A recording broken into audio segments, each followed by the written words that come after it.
Europe रे पशिला घातक Ebola मानविक सेवा करने जाई भूताणु नहीं फेरिले डाक्टर कंगोरे तांडव रचुछि इबोलार नुआ स्ट्रेन वर्तमान सुधा 260 रु अधिक जीवन गलानी विश्व को पुणी डराइलाणी मारात्मक इबोला भूताणु आफ्रिकीय देश डेमोक्रेटिक रिपब्लिक ऑफ कंगोरे व्यापुथिबा एही संक्रमण एबे यूरोप रे पहुंची फ्रांस रे प्रथम इबोला संक्रमित रोगी चिह्नट होती चिह्नट होता रोगी जनक जड़े डाक्टर से निकटरे कंगोरे एक मानविक सेवा मिशन सारी फ्रांस फेरी ଏହି ଖବର ସାମ୍ନାକୁ ଆସିବା ପରେ ସ୍ୱାସ୍ଥ୍ୟ ବିଶେଷଜ୍ଞଙ୍କ ଚିନ୍ତା ବଢ଼ିଯାଇଛି।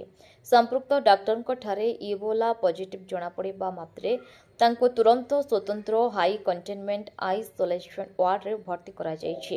ବର୍ତ୍ତମାନ ତାଙ୍କ ସ୍ୱାସ୍ଥ୍ୟାବସ୍ଥା ସ୍ଥିର ଥିବା କୁହାଯାଇଛି।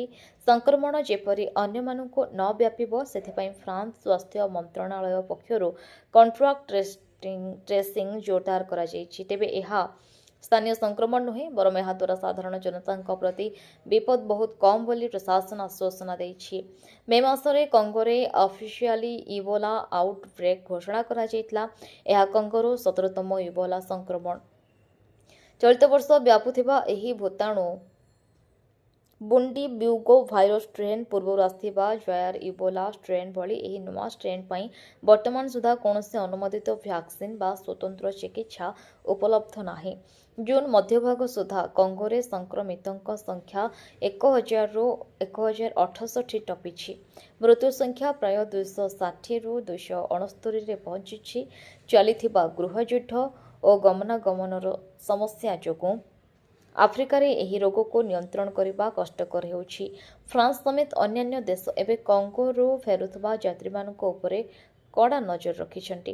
ଯଦି କୌଣସି ଯାତ୍ରୀଙ୍କଠାରେ ଜ୍ୱର, ପ୍ରବଳ କ୍ଳାନ୍ତି, ମାଂସପେଶୀର ବିନ୍ଧା, ବାନ୍ତି କିମ୍ବା ଶରୀରକୁ ରକ୍ତସ୍ରାବ ଭଳି ଲକ୍ଷଣ ଦେଖାଯାଏ ତେବେ ତୁରନ୍ତ ଡାକ୍ତରଙ୍କ ସହ ଯୋଗାଯୋଗ କରିବାକୁ ବିଶ୍ୱ ସ୍ୱାସ୍ଥ୍ୟ ସଂଗଠନ ପରାମର୍ଶ ଦେଇଛି। ବ୍ୟୁରୋ ରିପୋର୍ଟ, विकल्प समाचार। आम चैनल को लाइक, शेयर एवं सब्सक्राइब करंतु।